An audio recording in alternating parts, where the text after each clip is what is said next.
khu hạ salam ka zot lain ha satna legen theina dim aphat se in hi che gen theina noya hin ho kaman a lumin ei koi jing ka ba thenin monan nei lo wa thi san a be in ka chon se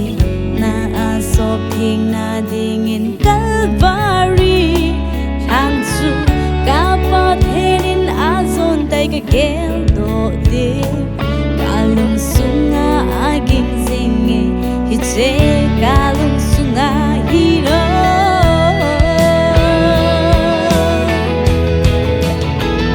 amama sanga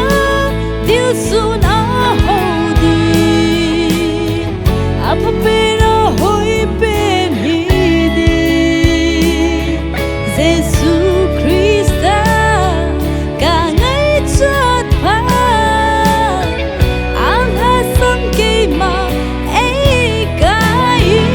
a anga ei kai lam ei hiu sing lấy si thu ho hi ha sa na tam pi zong le thu kim na thu gel ho hi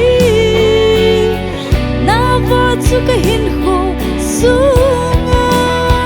fa sa in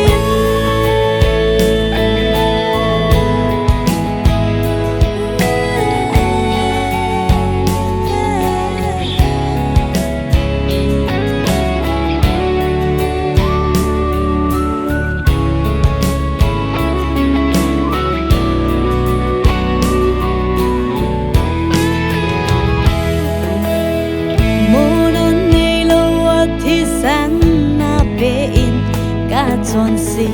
na sop thing na ding in Calvary thang su ka pa thenin a zon tai ka gel do de kalung sunga aging zinge hi che kalung sunga hira